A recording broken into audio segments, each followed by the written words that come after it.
Hi, you're listening to the Connect Your Health to Life coaching podcast. I'm your host, Seth Lusk. I am a self-image coach and empowerment coach with a decade-long background in working in the health, fitness, and nutrition industry.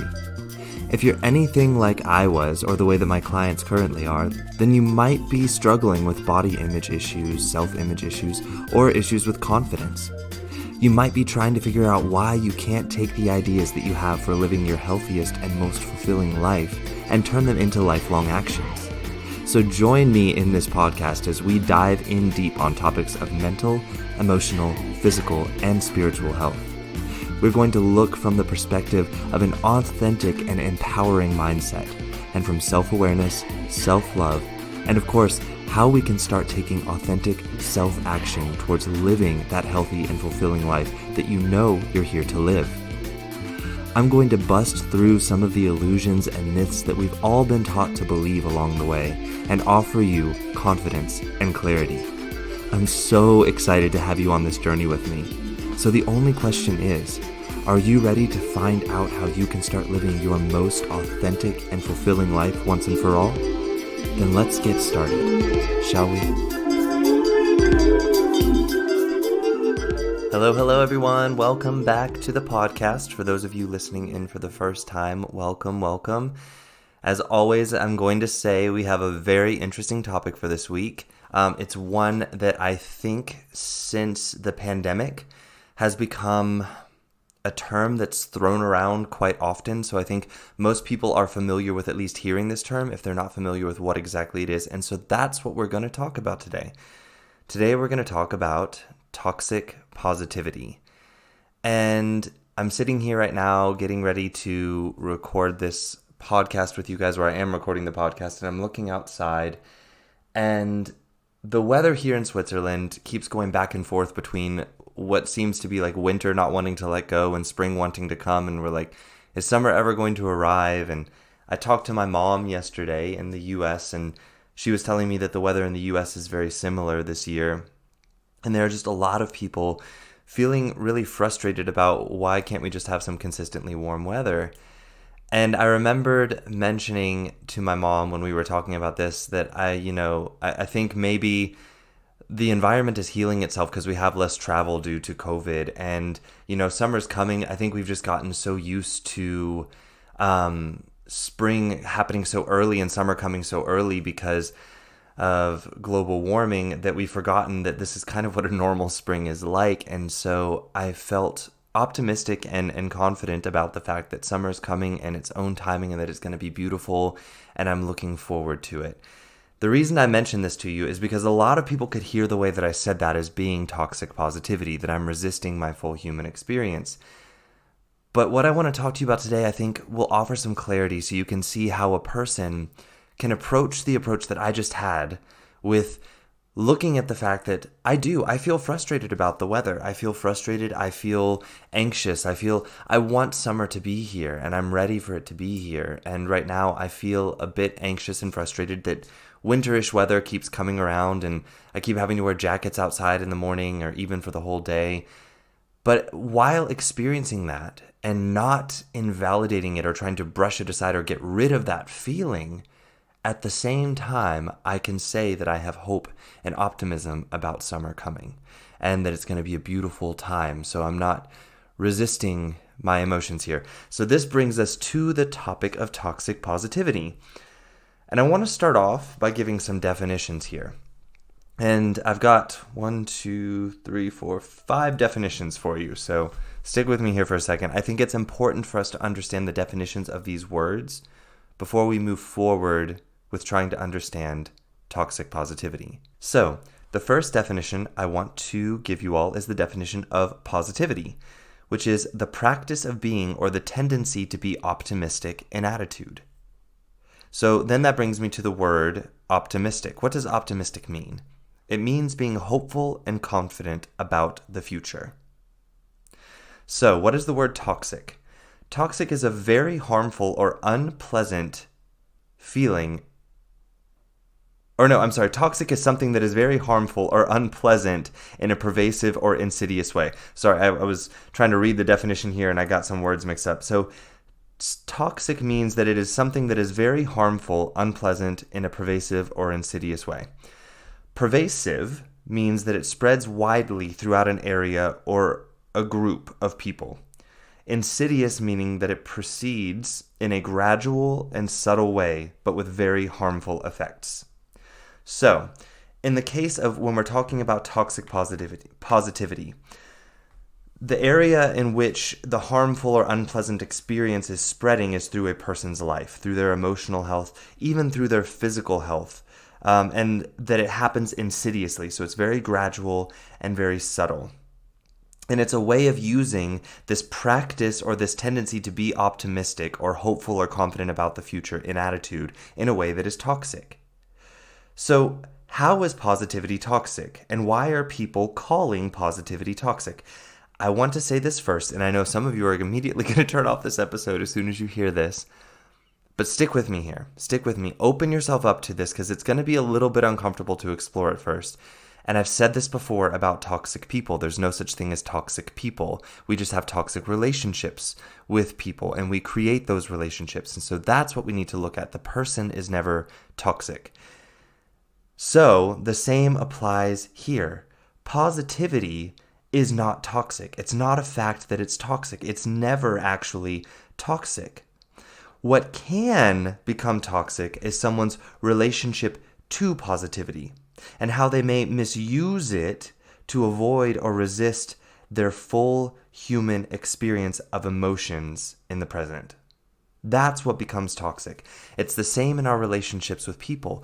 A person is never toxic. If a person was toxic, everyone would agree this person is toxic. Even if you have a lot of people that agree that this person is toxic, the person is not toxic. A lot of people have created toxic relationships with this person, and this person has created a lot of toxic relationships with other people. But the person is not toxic. That is not a fact. Same goes with positivity. Positivity is not ever toxic. What becomes toxic is a person's relationship to it and how they may misuse it to avoid or resist their full emotional experience. But again, this is not because positivity itself is toxic. It's the misuse of positivity that becomes toxic. This, you can almost imagine the same goes for like clean drinking water. So clean drinking water, I think almost everyone could agree on this planet, and even here, it's not toxic. I think anyone that I know of, that I can think of that's human, that drinks water, that knows clean drinking water, water that is safe to drink, would not label that as toxic. But here's the thing. If you only ever drink water and never consume anything else, and you drink tons of water, it will start to have a toxic effect in the body when it starts to demineralize bones and cause electrolyte imbalances, and this can have a very toxic effect in the body. But just because this has a toxic effect in the body does not mean that we turn around and label clean drinking water as toxic. So what I want to say is that there is a relationship to positivity which is not so positive, in which the person believes that experiencing all emotions is somehow not good for them, and that they therefore use positivity as a way to resist particular emotions that they label as negative or bad. And they do this, and they use positivity to try and experience only the emotions that they label as positive. And we're going to talk about this a little bit later, but here's what's interesting is that when you open yourself up to this, actually, the labels of negative and positive relationships kind of just go away. So here's the thing that I need you to notice. A key indicator that your relationship to positivity is becoming toxic is that you are trying to feel positive. So people will use positivity to try and feel positive and avoid negative emotions. So if there's a trying in it, there's a good chance that probably your relationship to positivity is becoming toxic and you're using it in a way that it is not designed to be used. So if this is going on, then more than likely you are doing this in resistance to other emotions, and this will become toxic in your life. So some examples of this might be if a person is feeling sad about something, and they might try and resist the experience of being sad in favor of this thought of just forget about it, cheer up and be happy. You know, like you hear this all the time. Oh no, it's not so bad. Just cheer up. It's okay. Everything's going to be all right. And, while we can believe this, everything's going to be okay, and it's okay to also cheer up. This is okay. We don't want to do that in resistance to the fact that right now I'm feeling sad. But this also doesn't give us an excuse to dive into that emotion and go into the pits of it and just dwell there and feel sorry for ourselves for feeling the emotion and never fully experience feeling the emotion and finding out what is there to teach us. That's not what I'm trying to say either. There's a space in between, as usual, in the gray area that we want to find. And so here's what I want to offer. I think because of the fact that people have started to call or throw around this term toxic positivity, people have started to kind of shy away and look at coaching and positive psychology and REBT, which is basically an emotional behavioral therapy that coaches can use and counselors can use. People have started to almost look at those as being toxic practices because of the fact that they're hearing this label of toxic positivity thrown around. And what I want to say is that what I just described, what toxic positivity actually is, which is not actually toxic positivity at all, it's a toxic relationship with positivity. That is not what positive psychology teaches. It's not what coaching teaches. And it's not what REBT teaches. So what toxic positivity is actually a form of resistance to the reality of the human experience and using positivity to do so. It's basically using positivity as a numbing device. And we see it so easily sometimes with food and alcohol and drugs, but sometimes it's amazing some of the things that we as humans can find and use as a way to numb feelings that we're uncomfortable with feeling. So what I want to say is if you're hearing this term toxic positivity thrown around, and so therefore you're I'm not going to listen to any coaches anymore. I'm not going to listen to positive psychology anymore because this is all just toxic positivity. What I want to say is that what coaching and positive psychology are teaching are not what people are labeling as toxic positivity. Okay? So we're going to talk about this. I want to open up the fact that what we are calling toxic positivity is actually a practice of ignoring true emotional experiences in favor of feeling different emotions that you prefer. And this right here can begin to create a lot of energetic confusion in a person. It can create distrust in a person between the connection with their mind and their body and themselves. And it leads to positivity becoming a numbing behavior. And it's like they become intensely involved in this idea of not feeling certain emotions. Okay? So this is what we're calling toxic positivity.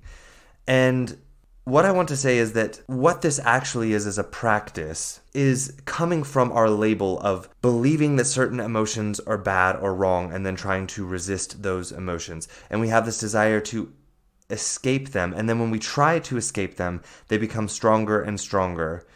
And this is the practice that I see people taking on when they start to look at the idea of having a more positive outlook on life or having a positive mindset, which is what positive psychology teaches, is that we want to have a positive mindset. And what I want to offer is that having a positive mindset doesn't mean that we resist our full emotional experience, and I'm going to explain how later. So when we do begin to resist our emotional experience, it leads to numbing behaviors, including using positivity to numb our emotional experience. And people will start using different substances as food, alcohol, drugs, sex, whatever, to try and avoid emotional experiences. And the longer that they label that particular emotional experience as bad that they're trying to resist, the desire to escape it becomes stronger and stronger, while the ability to escape it becomes increasingly more and more difficult. So this is how this becomes toxic in a person. Emotions, when they remain unprocessed, will always resurface, and they will resurface with greater and greater intensity. Because emotions are there to show us something about our beliefs in the world. And when we ignore them, then we ignore the belief. And therefore the emotion will become more and more intense in trying to get us to recognize the belief or the thinking that we have that is creating that emotion. And it will do so because it believes that you're resisting it and trying to make it wrong. And it's not wrong. It's there to show you something about your beliefs about the world. So it will continue to intensify and intensify and intensify and try and get you to feel it so that you can get to the thinking and the belief underneath it. I've said this before so many times. Emotions are like a powerful spotlight. They're there to get us to look at something that we actually want to look at. And so when we resist them, the emotion will become more and more intense trying to get us to look at it. So, what does positive psychology and coaching and REBT teach about positivity? Positive psychology and REBT and coaching teach that choosing a positive emotional experience is always within our power. It's always within our power because it teaches us to recognize that we're the ones that create our emotional experience. But again, whenever people recognize this, they immediately want to go into resistance and using that as a way to resist emotions that they're uncomfortable with. But it doesn't teach that. It doesn't teach that we should be experiencing only positive emotions. It doesn't teach us that we should neglect and resist particular emotions in favor of feeling positive emotions. In fact, we are taught in positive psychology to see these uncomfortable or negative emotions as just part of the human experience in life. And that they're to teach us and guide us to see something. And that therefore, all emotions can be seen as positive from that perspective. So therefore, we don't need to get rid of any of them. The reason it feels uncomfortable to experience anger and sadness is something totally different. It's because, first of all, we're not taught how to feel the emotion. Instead, we're taught how to react to the emotion. So the reality is, what we're afraid of and why we're resisting the emotion is because we want to learn how to feel the emotion instead of becoming reactive to it.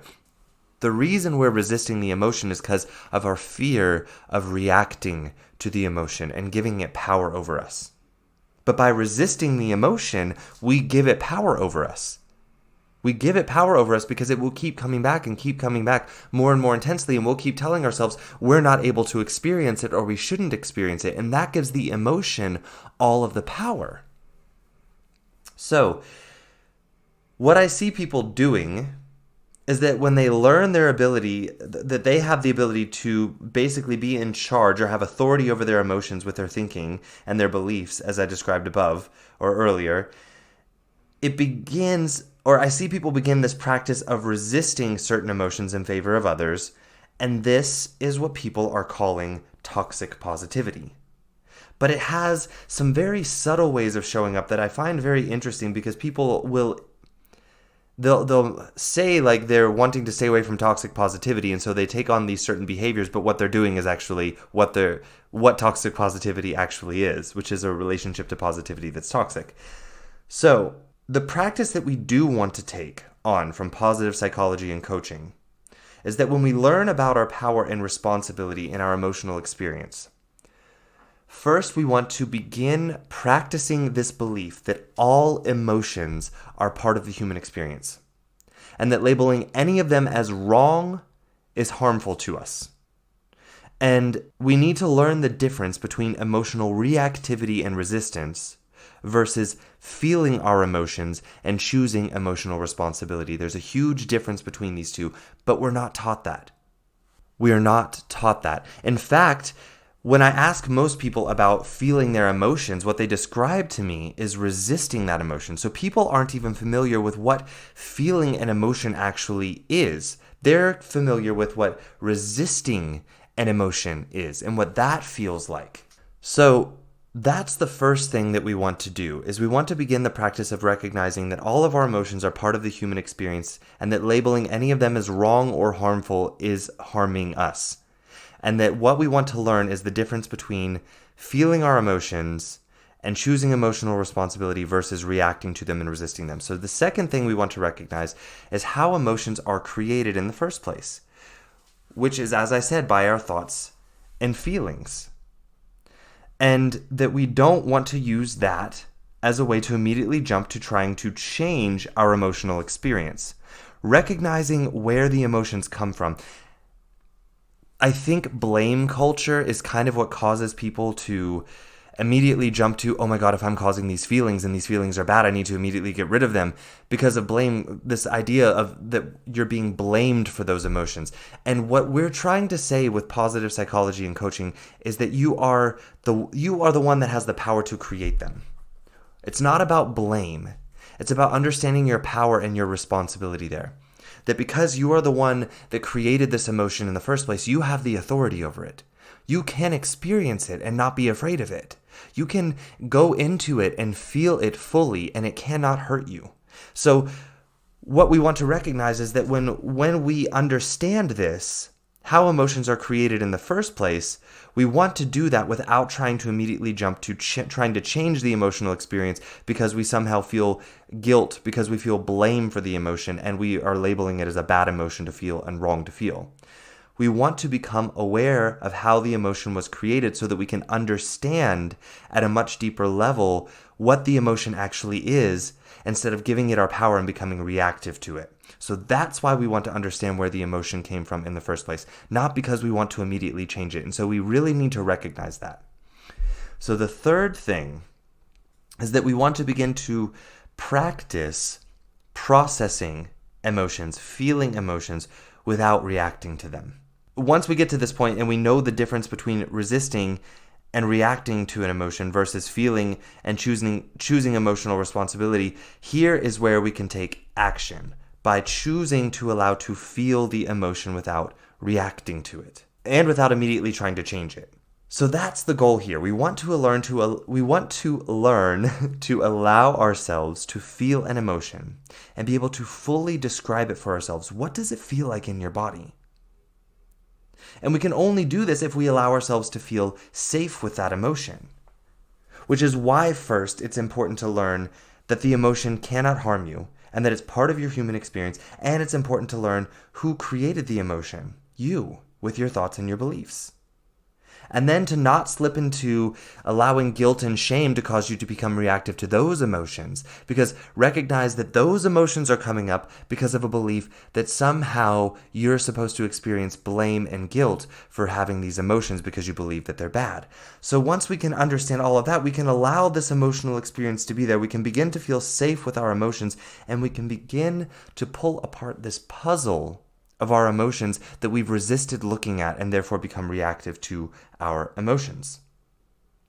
The whole point is that we get to a space of confidence, safety, and authority. And from that space of authority, we can allow ourselves to fully feel the emotion in our body, describe it, and name it without shame, without guilt, without fear.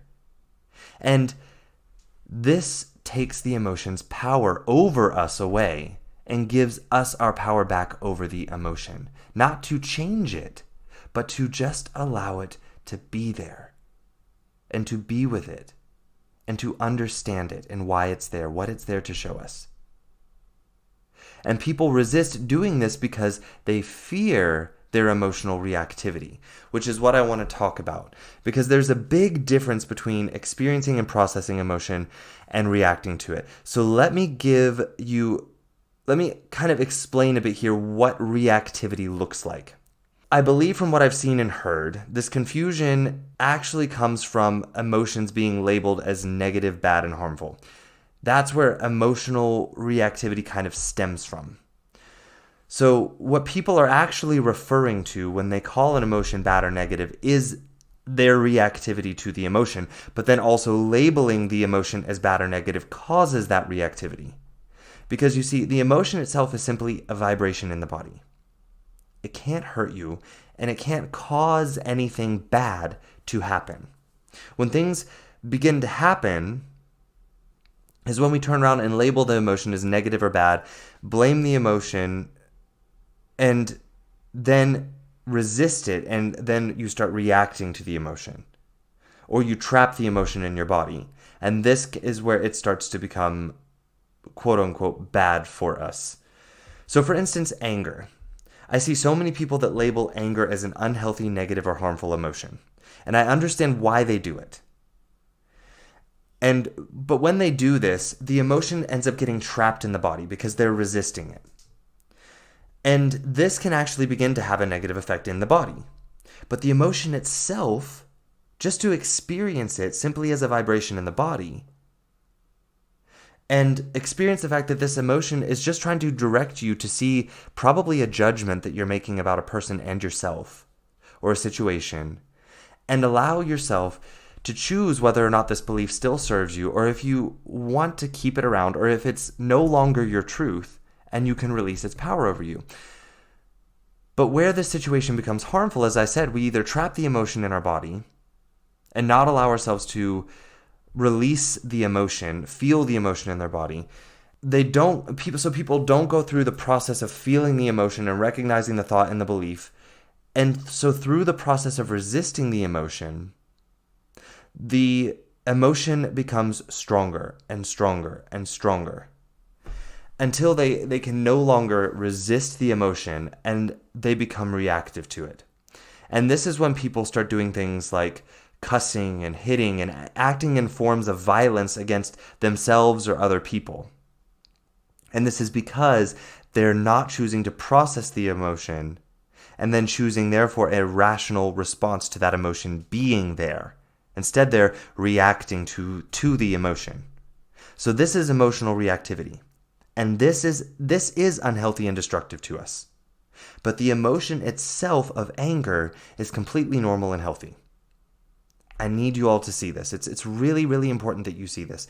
The emotion of anger is not what you're afraid of. You're afraid of your reactivity to it. And then because of you're afraid of your reactivity to it, that fear, because you're also somehow avoiding the fear, you become reactive to the fear, and so therefore you become reactive to your anger.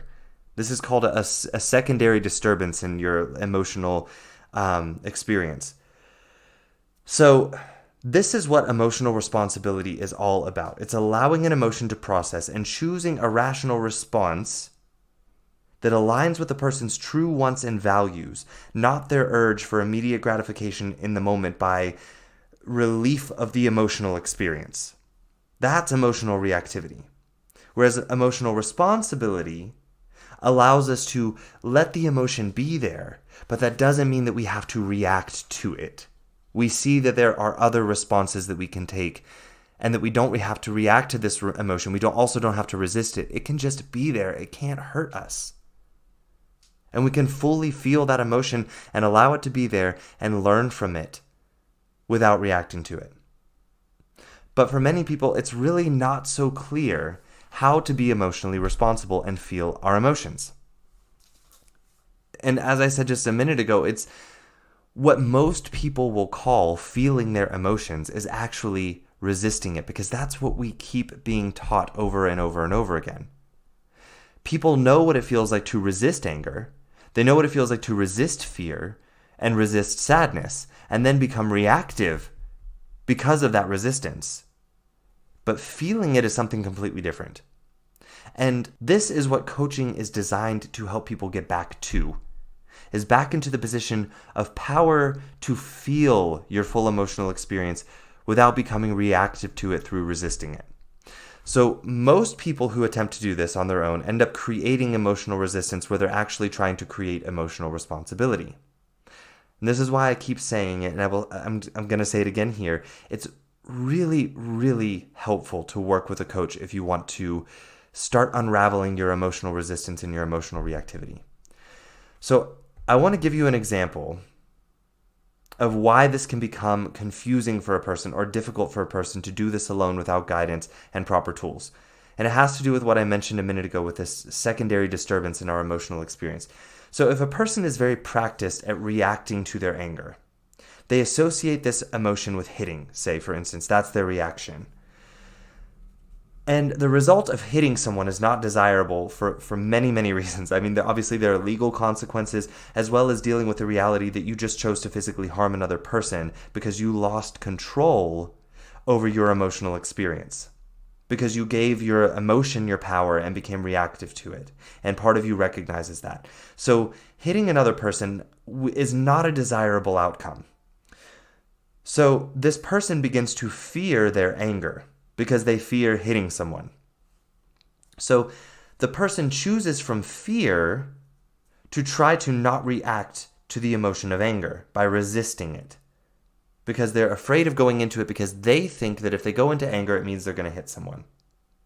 And because fear is a very resistive energy, when we don't allow ourselves to understand it, the person will end up resisting the emotion of anger through fear while also resisting fear itself, and trying to get rid of these emotions as fast as possible by trying to convince themselves that they should not be experiencing anger, and then that they're experiencing fear of the anger, and then they may even experience shame about the fear about the anger. So this is how it can get very confusing for a person.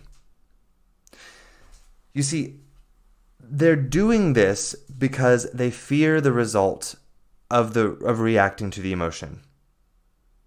They may recognize on some level that they are the one who creates the emotion. And even though they recognize this, they recognize that they have control over it, they forget that part of the control that they are desiring requires their recognition of their responsibility in creating the emotion without trying to just change the emotion. It's also having the willingness to allow the emotion to be felt and be present with it. But instead, they choose to try and be positive in some way by resisting the emotion. So maybe when someone is angry, they try and,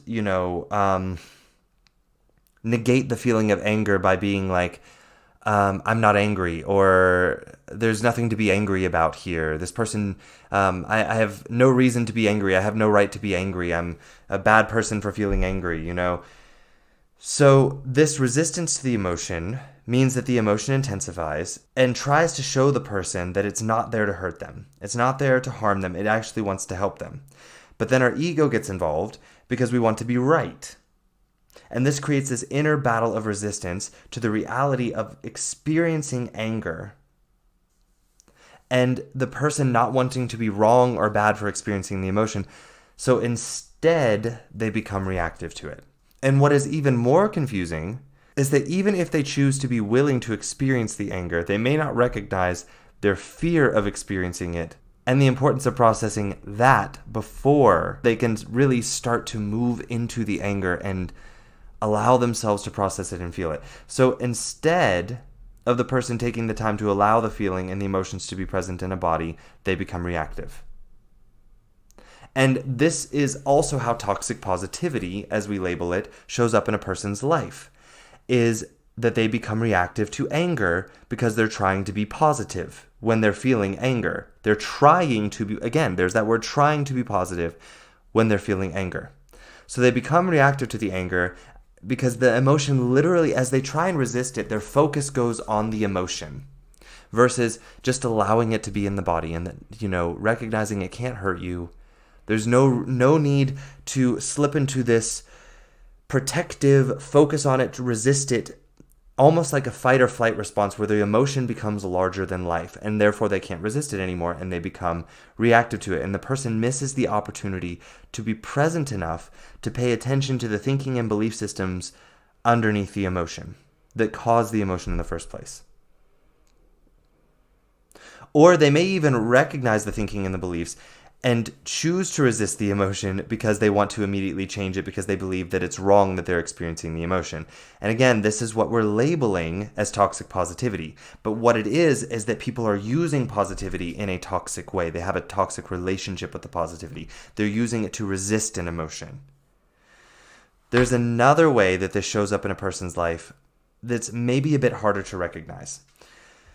So I want to ask, have you ever been in a circumstance where you had this intensely emotional reaction to a circumstance and the reaction didn't seem to match the circumstance itself? Let me give you an example here because I think this example might make it clear exactly what I'm talking about. So imagine a mom cooking dinner.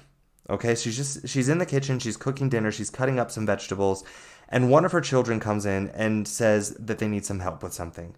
They walk in and say, "Hey, Mom, I need some help." And the mom just immediately slams down what's in her hands and starts screaming at the kid about how rude they are and disrespectful they are for disrupting her. And can't you see that I'm trying to cook? And Maybe the mom even ends up hitting the kid or throwing something at the kid or punishes the kid for disrupting the cooking. I'm fairly certain the mom would recognize afterwards that that emotional response was not equal to the situation itself. And most of us would recognize that this isn't what we want to do in a situation like this. It's not what we want to do. But there's a reason why it happened. There's a reason why, and that's important to explore instead of becoming judgmental of the mom being a bad mom. And, there's a reason why. And this is actually toxic positivity, the result of it. So this sort of reactivity is a sign that emotions have been bottled up and unprocessed for a long period of time. And so we basically build up what I call emotional pressure within us. So this mom had emotional pressure built up within her until it reaches this point where we no longer have the capability of holding it in anymore, and it explodes out. So it's like the explosion point of the emotion. And it explodes with this like plethora of emotional reactivity. And it feels very over the top and intense when you look at it in comparison to the situation that the person was actually in. So this happens over time, usually from a person trying to be positive when experiencing emotions that the person doesn't want to experience, and therefore they don't process them. As I said before, the emotion will always come out. So if you see yourself doing this, then this is a sign that you have engaged in toxic positivity or a toxic relationship with positivity, and you're resisting your emotions. Or you could be resisting it in another way, but one of the ways could be trying to be positive in certain situations. So what I want to encourage you to recognize is that you cannot avoid or resist an emotion to the point that it just disappears. Sometimes the emotion may temporarily kind of like back down and stop trying to fight so much as it waits and it might like wait for another opportunity to catch you off guard and then explode to the surface, but it doesn't go away. So this is a way in which trying to be positive or trying to resist an emotion becomes toxic. So you have a toxic relationship to positivity. This is what people, I think, are labeling. Well, no, I don't think that's what they're labeling as toxic positivity. So a truly toxic relationship with positivity would end like this. It would be exactly like this. So let's say in this case, we can imagine the mom. Say at her work, she was constantly being interrupted at work by coworkers, emails, text message, social media notifications, so many different things. And the mom hadn't set proper boundaries for herself to be able to get to the work that she actually wanted to get done for the day, the stuff that was important for her. So, and she didn't learn to say no to things that felt urgent. So instead, she became reactive to things that felt urgent for her. So the text messages, the person barging in her office at the last second and asking her to do something, or an email that popped up while she was in the middle of a project. So, all social media, all of these things that can come up, and they can feel urgent. So she has become reactive to urgency at work because she didn't set proper boundaries to be able to recognize how to get the work done that is important for her, that she had planned to do. And so she begins to feel frustrated and resentful.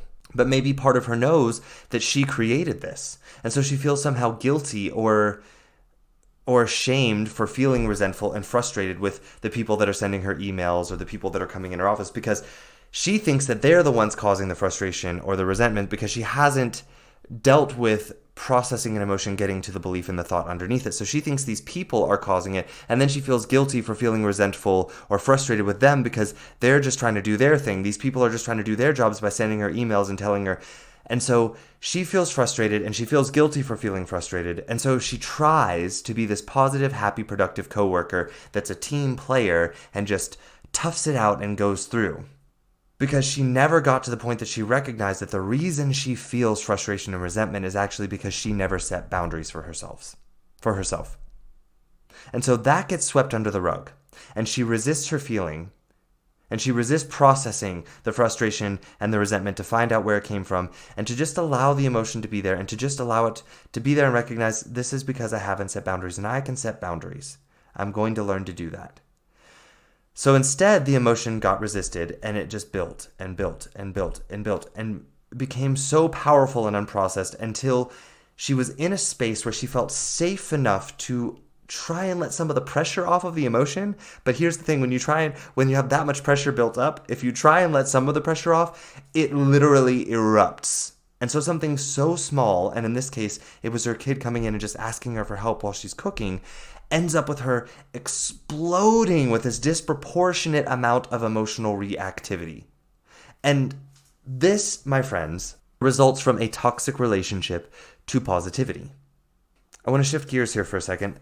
As many of you may remember, and if you don't know this, then you may want to go back and listen to some of my beginning podcasts where I talk about the thought model. So I teach people about this thing called the thought model, and that how our emotions come from our thoughts and our beliefs. And so we create our emotions with our thoughts and our beliefs, and therefore our emotions, depending on our awareness of them, we choose a response.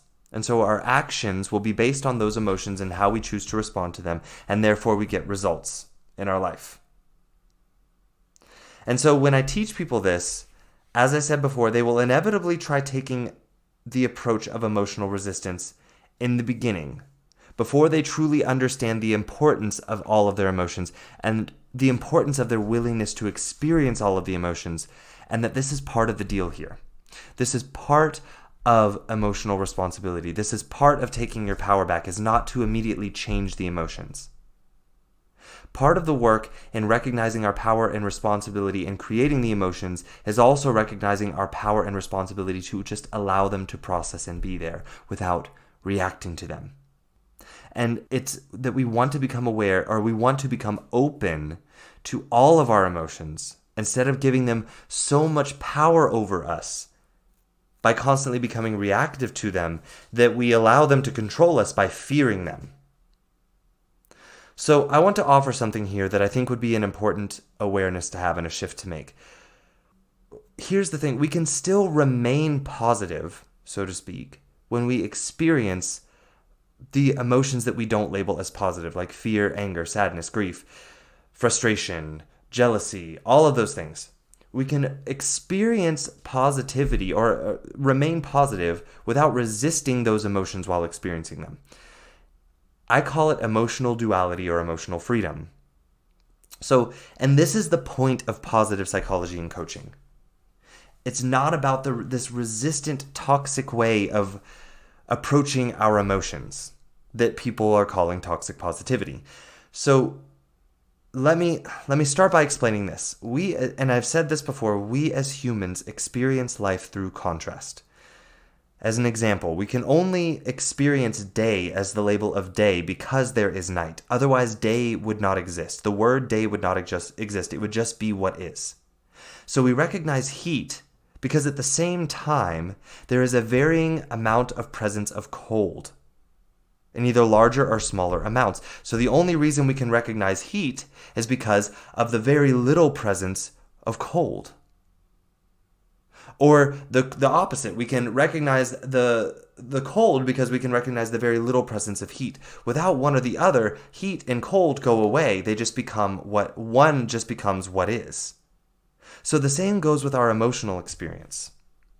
And this is where emotional responsibility and using the thought model comes in and helps us with emotional freedom and emotional duality. So in order to, I think, give you guys a better way to understand this, I'm going to talk about my experience of my divorce.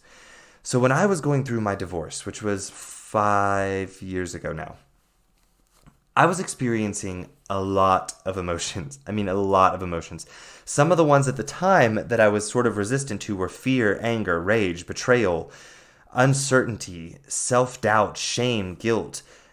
And at first because I was resisting these emotions, I was very reactive to these emotions. And I was resistant to my experience of my divorce because of my resistance to those emotions. But then I recognized something.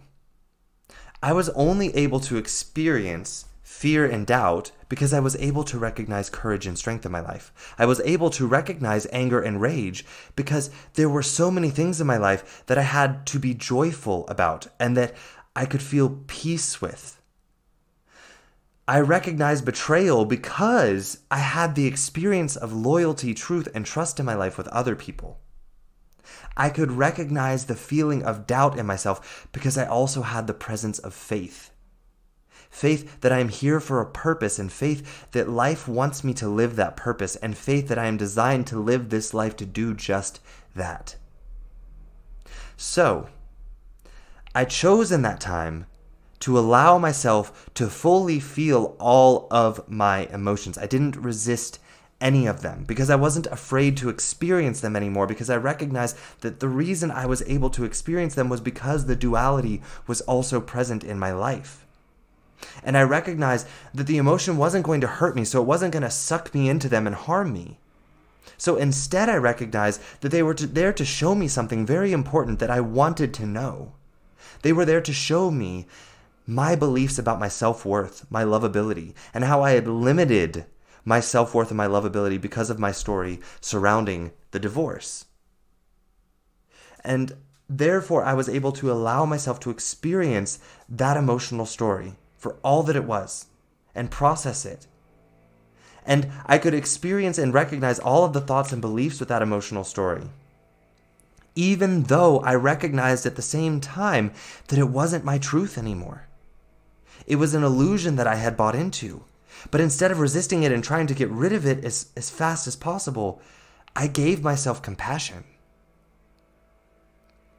I gave myself forgiveness and time and grace to process that story fully and to be with it and be in all of it and recognize all of the illusions and to love myself for having bought into that illusion.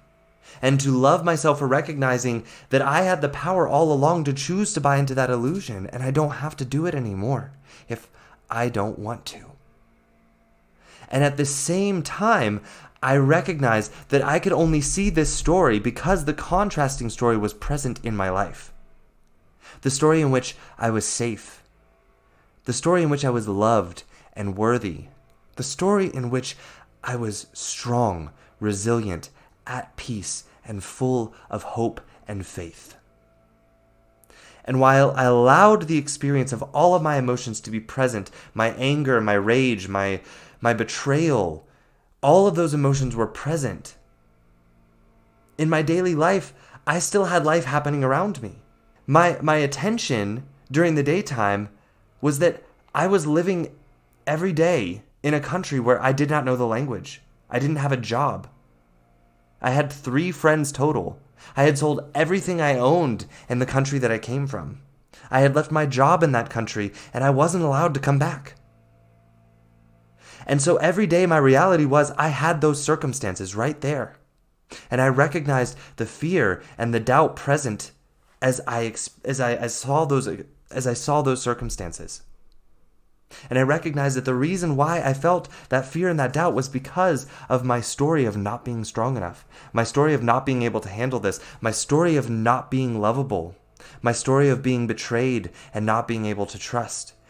And at the same time, I was able to recognize that the only reason I could do this was because the dual story, the contrasting story was there of me being safe, loved, worthy, strong, resilient, at peace, and full of hope. And so while both emotions were present, when I chose to take my actions on a daily basis of how am I going to show up in my life as more of me and who I am, which is the person that is here for this life, that this life is working for, that this life is given a purpose to. In order for me to show up as more of that, my focus, where I drew my energy from, to take those actions was that story of me being safe, loved, worthy, strong, resilient, and full of hope. So you see, my energy and focus throughout the day as I sought to find a job, as I sought to learn a new language and network and make new friends in a country that I had never been in before, as I battled with immigration to find and to be able to stay in my new home, and as I battled to find a place to live, I took actions from the emotions of feeling strong and safe and loved and worthy and resilient and brilliant. But my friends, what I want you to recognize is that I didn't do this resisting the other emotions. Those were still fully present. I allowed them to be there. I knew they were there at all points in time, and I wanted them to be there. And so with fear, I took courageous steps. With doubt, my faith in my purpose became even more defined. With anger present, I could feel the depths of my love. And I looked to it to show me where I could love myself even more, and therefore others around me without any conditions. Even my ex-husband as he was divorcing me. So this is how I chose my power, my emotional responsibility, my emotional duality and freedom. I had the freedom to experience my sadness. I had the freedom to experience and feel my frustration, my betrayal. But I was still able to show up in my life and take actions as the person that I knew I was. I was still able to show up in my life and live as the person that I wanted to show up as. I practiced patience, humility, grace, and gratitude with myself as I experienced all of my emotional experience while looking to the story of power, love, excitement, joy, and faith in my life. And looking to that to show me where my next step was. What is my next action?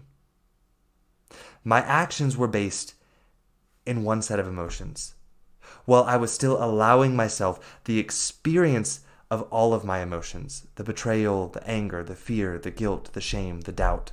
I didn't diminish them. I didn't tell them that they shouldn't be there. I didn't try to get rid of them. I welcomed them into the house of me. As the house of me moved forward in life, I opened up my home, myself to those emotions, to be there and to feel welcomed and to feel safe and okay, to process themselves and to be there and to be felt and heard, while I took actions from the space of humility, grace, patience, love, abundance, excitement, and joy. So I want you to see this. I was able to show up in my life with a positive outlook in a situation that most people would say is negative. And while I was experiencing emotions that most people would label as negative, I was showing up in my life with a positive outlook and mindset, even while experiencing that circumstance of my divorce, with complete emotional openness and vulnerability. Even while experiencing emotions that most people would label as negative, I wasn't afraid of them being there. I wanted them there, because that was part of what I knew I wanted to see and learn about myself. I wanted to experience the contrast also so that I could fully experience the beauty of all of the other parts of my life. I gave myself time to move the energies of these emotions through my body, which meant I cried. I gave myself space this is a bit hard to talk about. So I gave myself space every day to cry. Because it was hard. It was a hard experience for me, but I wanted to go through it. I knew I wanted to go through it. I screamed into pillows. I hit them with my fist in a safe space to allow the release of anger. And I don't know how many different times I laid in the arms of friends and shook. Whether those arms were physical arms or arms that were through a phone call, but my friends were there for me, and I was willing to be open and vulnerable about my emotional experience, everything that I was experiencing, and I laid in the arms of friends and I shook with fear about the process of my divorce, and my process with the immigration office in my new home where I wanted to stay, but I wasn't sure if I was going to be allowed to. So that was hard for me, and I allowed myself that experience of that being hard. And I told myself, yes, this is difficult. Yes, this is hard for me. But I remembered this is for me. This is for me.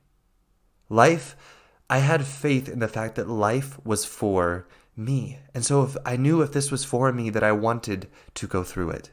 And I wanted to go through it with my full experience, not resisting any parts of it. So can you see here the difference between this example that I've given you and what most people are calling toxic positivity, which is actually a toxic relationship with positivity, because positivity in and of itself cannot be toxic. It is how we choose to view it and create it in our life that becomes toxic.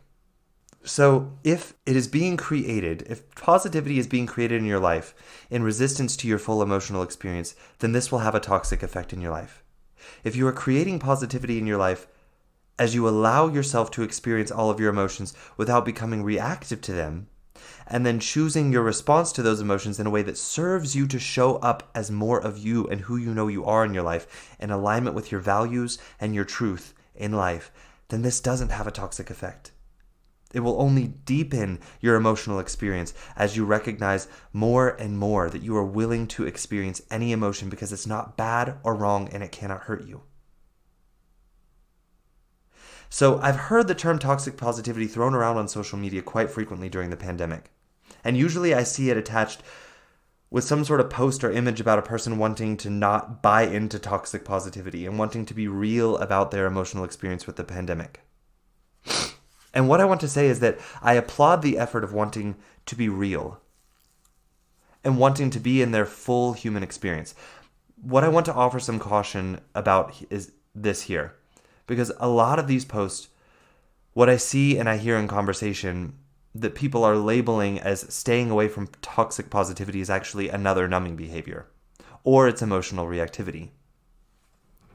I've seen so many posts where it's about toxic positivity and the person is sitting down with some sort of alcoholic drink and saying that they want to be real about their struggle in life or be in their struggle or be in their feelings. But the reality is here that they're not doing that. They're actually attempting to numb their feelings out or avoid the feeling with alcohol or whatever numbing device they may choose. They're literally resisting their feelings and not being in them. And this is the practice of toxic positivity, trying to feel pleasure from the alcohol, of the numbness that you get from the alcohol, to avoid feeling another emotion. So what I find to be interesting is that what most people are labeling staying away from toxic positivity is toxic positivity, because they're trying to experience pleasure instead of their real emotional experience. Pleasure through food, pleasure through alcohol, pleasure through sex, pleasure through buying things, pleasure through traveling, instead of being in their full emotional experience. So my friends, this is toxic positivity, and it's being done in the name of resisting toxic positivity. Can you see here why resistance to emotions, even resisting toxic positivity, only allows toxic positivity to come back and have more power in your life? So what I want to offer, remember, it's not that positivity is toxic. It's that your relationship to it becomes toxic when you use it to resist feeling certain emotions. So the word of caution is that drinking alcohol is not how we process emotions. In fact, it lowers your ability to be with your genuine emotions and to hear the thoughts and beliefs behind them so that you can make the conscious choice of if you truly want those beliefs in your life anymore, or if they're a belief that you took from someone else or from society and that you now recognize it's not true for you. But with alcohol being present, you're not going to get to that point. You're numbing yourself to it. And I also see posts of people baking cakes and cookies or sitting down in front of the TV and eating tons of food, or pictures of these huge dishes of food or comfort foods and watching a television show. And here is what I want to say about this. Toxic positivity asks us to deny or resist feeling our emotions. It is toxic because of the fact that it is resisting the way that the person really feels or their true emotions. So that's what makes that toxic. And the point of being aware of this is to allow ourselves to experience all of the emotions so that we can learn and grow from them and learn that we don't have to be afraid of them, that we're allowed to feel them. And what people are doing by sitting down with food and alcohol and television or whatever it is literally trying to avoid that emotional experience with the experience of pleasure. So toxic positivity really needs a new label. It's basically emotional resistance with a new mask. It's resisting emotions with positivity. That's what toxic positivity is. It's emotional resistance using positivity as the way to resist the emotions. But it's the same thing when you try and use food to do it, when you try and use shopping to do it, when you try and use alcohol, when you try and use television, when you try and use going to the spa. And this is not to say that all of these things are bad. You know, we're not going to say toxic TV or toxic spa, or toxic food. What it is the relationship to it. When we start using these things as a way to resist our emotions, then our relationship to these things has become toxic. Toxic people are not actually toxic. What I find when we really get to the bottom of toxic relationships with people is that people started these relationships with other people that they're now labeling as toxic as a way to resist part of their emotional experience. They created these relationships with these people and kept them around in resistance to their true emotional experience. And the relationship became toxic with that person. And then they go and label the person as toxic. So then the person has all of the power in that situation. Or the positivity has all of the power in the situation of labeling toxic positivity. Or food has all of the power. Or alcohol has all of the power. My friends, it's all emotional resistance. We're just using certain different things to resist the emotions. So in the term of that we're throwing around of toxic positivity, literally all it is emotional resistance, and we're using positivity as the tool to resist our emotions. So my friends, processing an emotion takes patience, it takes presence. It will feel uncomfortable for the vast majority of people because we haven't been taught how to do it and it's not practiced. So if you're using the term toxic positivity as an excuse to use some other numbing device to sink into a hole of numbing yourself in your experience, then my friends, you're not avoiding toxic positivity. You're still using another numbing device for emotional resistance by trying to feel pleasure instead of your true emotional experience. The way we feel about a situation is a choice. I want you to recognize that. So with the pandemic, the way you felt about it was a choice, but you are allowed to choose what you want to feel without labeling it as wrong. So if you want to feel hopeless about the situation, then do that. But be honest with yourself about that choice. And then be willing to feel feeling hopeless and where that feeling comes from. Because it will show you why it is that you're choosing to feel hopeless. And that it is a choice that you have. And that's part of what you want to learn. So if you want to feel hopeless right now, then by all means, feel hopeless and recognize your power in choosing that and choose it. Feel what feeling hopeless feels like. And then recognize that the only reason you can feel hopelessness is because you also know what feeling hopeful feels like. And recognize that they're both there at the same time. This is just a suggestion. But you may want to do this with the help of a coach because this can become slippery territory. And where I see a lot of people is they sink into their emotions and they sink into despair of their emotions and they start trying to numb themselves out. So this is why I suggest hiring a coach and not trying to do this on your own. But if you're not going to, how do we avoid the emotional resistance trap? And I know we're going a little bit long in this episode today, but this is so important to understand, so stick with me here. Or if you need to pause the episode and come back later, that's also fine.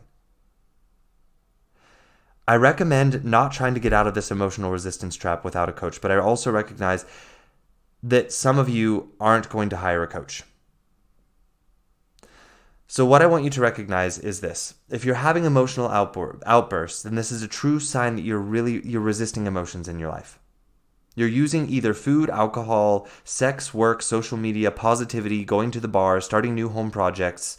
Yeah, that's another one. People can use home projects as a way to resist emotions. Going to the gym to resist emotions.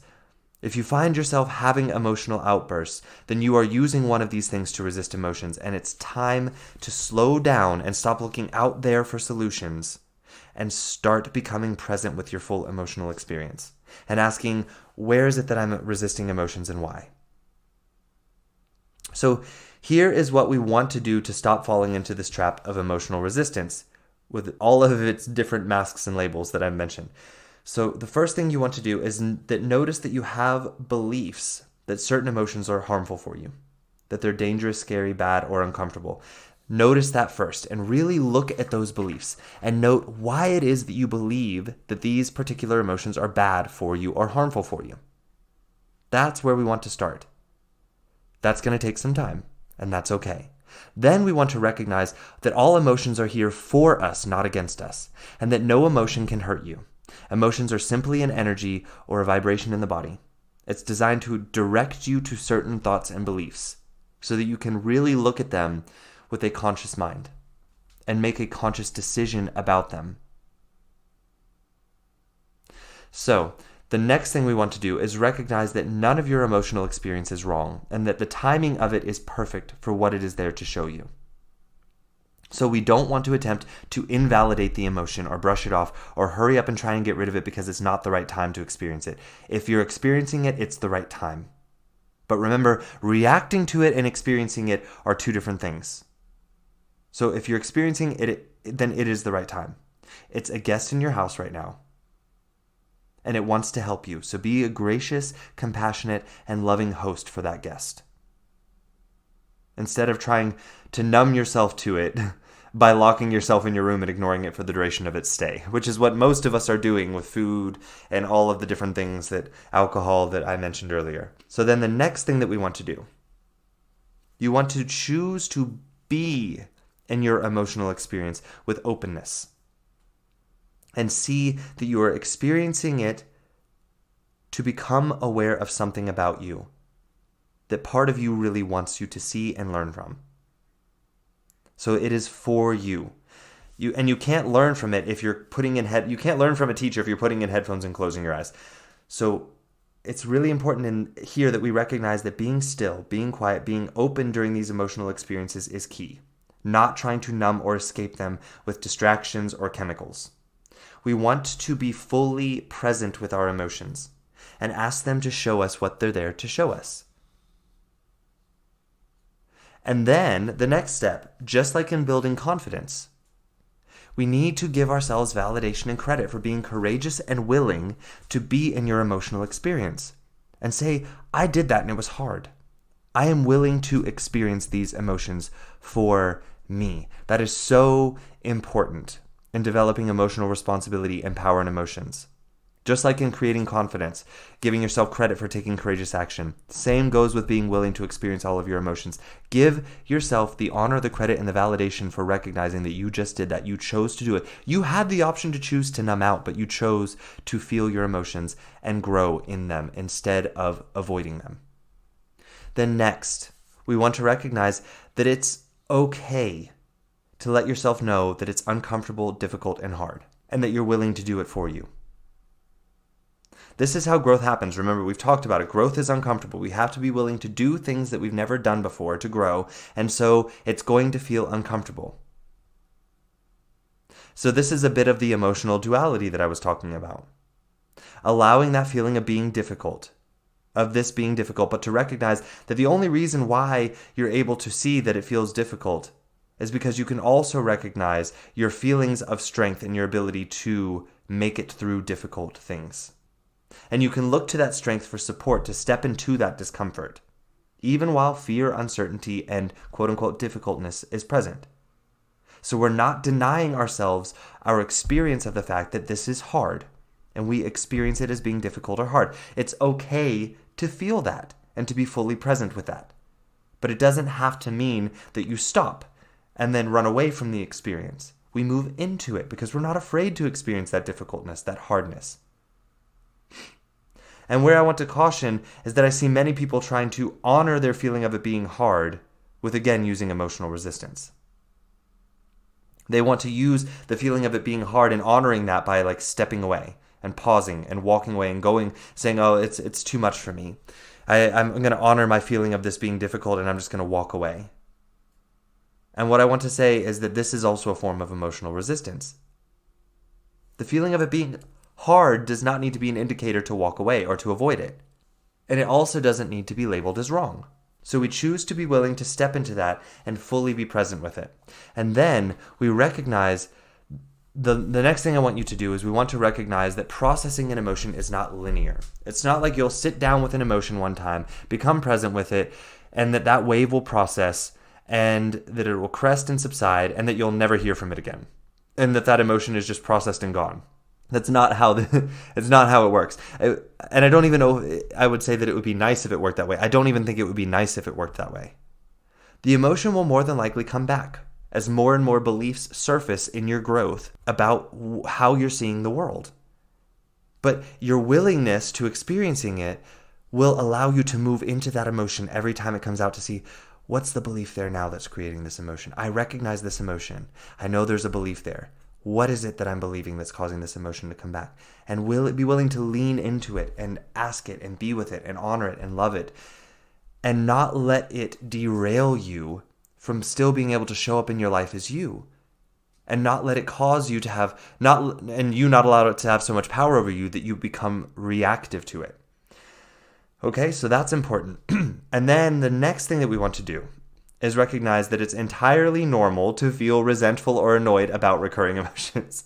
Okay, it's entirely normal to feel that. But recognize that the emotions of resentment and annoyance are also coming from a thought. And maybe that you're judging yourself as being broken by not having already gotten rid of this emotion, or that you believe that you should be getting rid of the emotion. So it's normal to feel those things, and recognize you also want to move into those emotions and understand why they're there. Maybe you're annoyed because you believe that you should have gotten rid of this emotion by now. Well, that would be a belief to look at, because do you really want to get rid of that emotion? No, we don't want to get rid of emotions. That's not the goal here. All right, so then the next thing we want to do is to recognize that processing an emotion is an active process. It will not just happen for us. It is a process that we decide to take part in, and it takes practice. So we want to be patient and loving with ourselves as we discover our own unique ways of being with our emotions and processing them. And then we want to learn the practice of moving the energy through and out of our body. And this is so important. For example, with the process of processing anger, maybe jumping up and down and stomping your feet, punching a pillow, screaming into a pillow. In a safe space, these can become healthy practices to move the energy of anger out of the body so it doesn't become trapped. That doesn't mean that in the moment that anger rises up, you're just like, oh, I have to punch a pillow right now. That's also emotional reactivity. So it's allowing that emotion to be there, allowing it to process, and then when you're in a safe space, allowing the emotion to come up and move it out of your body. You know, for me, sometimes I literally will just stand there and shake my arms and just, and make that noise. And that's my way of letting the emotion, or not the emotion of anger, the energy of anger out of my body, moving it through my body and not letting it get stuck in like my stomach and creating this pit in my stomach, or in my heart and creating this, chest tightness. So that's one way that you can do it. With sadness, crying tends to be the body's natural way of moving sadness out of the body. And finding a safe space to just let yourself cry. And it's okay. It's okay to cry. Sometimes for me, too, singing is a really powerful tool for me to move sadness through and out of my body. And that's not going to be for everyone, but I'm just saying you can be creative with finding your own unique and healthy ways to move the energy of the emotion out of and through your body. So this doesn't just stop with uncomfortable emotions. This is another thing that I think is really important to recognize. And why I think it's so difficult for us to process the emotions that we label as difficult and uncomfortable and bad is that we don't do this with the emotions that we label as positive. So for instance, when I'm feeling joyous about life, I let myself dance.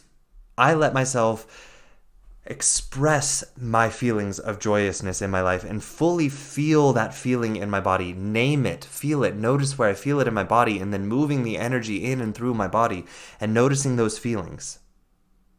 And my friends, this is a great way to get into the practice of learning how to process and move emotions in your body. But also, it's being able to do this that allows us to process the other emotions that we are labeling as uncomfortable and scary and bad. And when we recognize also that these positive emotions, quote unquote, are there to also show us things about our life. And that they're there to show us the contrasting story to the contrasting emotion. When I'm feeling joy, I want to be in that emotion and see all of the thoughts and beliefs that created that. Because what I see most people doing is that they'll experience happiness while they're eating food, and then they associate, so food gives me happiness. So anytime they want to feel happiness instead of sadness, they numb their sad emotional experience by eating food to try and feel happiness, which is actually pleasure. instead of actually processing their positive emotions too, because they deserve our time to process them and feel the thoughts and beliefs behind them. And the reason we want to notice the thoughts and beliefs behind them is because those thoughts and beliefs are the thoughts and beliefs that drive us to show up in our life as more of who we are. My thoughts and beliefs behind the feeling of joy is that I have so much in my life to feel joyous about. And that I have me always. And that I'm always able to create joy. And that I'm always able to find something in my life that I can feel joyful about. But that I get to choose to feel joyful in the end by choosing the belief that there are things in my life to be joyful about. Including just having this life and my human experience, because that's what I'm here for. And if I didn't take the time to process the emotion of joy and recognize that what's behind the feeling of joy isn't the food, it isn't the alcohol, it isn't the people, it's my beliefs, it's my own thoughts that help me feel joy, then I am allowed to create joy in my life whenever I want to, not in resistance to any other emotion, but maybe alongside another emotion. Maybe while I'm experiencing another emotion, I'm also experiencing joy and taking actions from joy while experiencing sadness. I told you about that in my experience with my divorce. So my friends, it doesn't just stop with the process, learning to process negative emotions. We also need to learn to process our positive, quote unquote, positive emotions, so that we can learn in times when we're feeling these emotions of sadness and despair, and that there's a contrasting story there, and we have beliefs about joy at the same time. And use these emotions and these stories to pull us into showing up in our life how we want to show up. Not in resistance to our full human experience, but because of that full human experience. And because I am an amazingly powerful enough human being that I can have sadness in my body and be expressing joy at the same time without resisting that sadness, without being afraid of that sadness, without making the sadness wrong, and in fact actually celebrating the fact that the sadness is there, because of the fact that the sadness being there allows me to experience my joy even more fully. So my friends, we've talked a long time. And what I want you to take from this episode is this, that number one, positivity is not toxic. What is toxic is the relationship to positivity, how it's being used to resist emotions. So the goal is to not resist emotions, and that resisting emotions can come in the form of so many different things, so many different buffer behaviors, and that unfortunately, because we still are resisting our emotions and avoiding experiencing our emotions, we've now used quote-unquote positivity as a way to resist all of our emotions. And so that's why now we're labeling it as toxic positivity. Just like toxic people became a thing last year, and what I kept trying to tell people is that people are not toxic. You've created a toxic relationship with the person by using them to try and resist your full emotional experience. So, the goal, my friends, is not to resist your emotions, whatever they are, and to fully learn to feel and experience those emotions in your body, what they feel like, understand the thoughts and beliefs behind them, and your power in having that, with all of the emotions. And then having the emotional responsibility that when we are having any emotion, we still have the power to allow that emotion to be there and choose a response that we want that serves us in our life. So when I'm feeling anger, that doesn't mean I have to react to anger. My response can be to react in love. Because the only reason I'm able to experience anger is because I know the experience of love. So my friends, that's what this is all about. Allow your full emotional experience. Allow the emotional duality. Learn to feel your feelings. And I'm going to, I think, do another episode on just how to feel our emotions, because I think people are so confused by this. And I don't think it can be taught in a podcast episode, but maybe I can create some clarity around it so more people that are struggling with feeling their emotions might be like, okay, I'm ready to work with a coach now and get this sorted out. So my friends, what you can take away from this: positivity is not toxic. You don't have to be afraid of positivity. If you feel some sort of toxic relationship to positivity in your life, look for where you're resisting emotions. That's how it's become toxic. Pay attention there.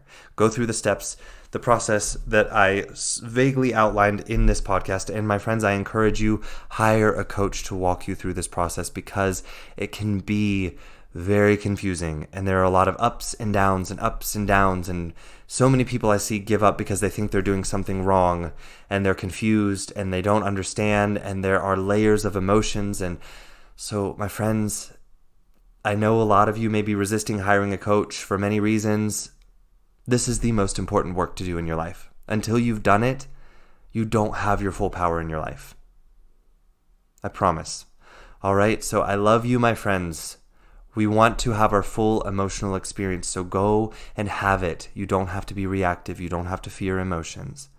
I'm here to help any of you and guide you into that emotional freedom, that emotional duality, and that ability to have a positive outlook on life, even while experiencing any emotion, without having to negate it or invalidate it. We never want to invalidate an emotion, my friends. It's there for a reason. I love you all. I'll talk to you again next week. Ciao. Hey, thank you for listening in this week. I hope you enjoyed the content of this episode. If you did, please subscribe or follow this podcast to receive the newest episodes every week as I bring them to you here on the Connect Your Health to Life coaching channel. Ratings, reviews, and comments are always appreciated. These allow me to know more of what my listeners would like in the podcast, and allow for more people who may be searching for a podcast just like this one to find the Connect Your Health to Life coaching channel. If you would like more information about me and the work that I do with my clients one-on-one, then please visit my website at www.slch.ch. Again, that is www.slch.ch. You can also find me on social media on Instagram at SethLusk_coaching. Again, that is SethLusk_coaching. And on Facebook in my free Facebook group community called A Healthy Life Connection. We would love to have you in the group, and it's only 3 membership questions that you have to answer to join. And again, it's entirely free.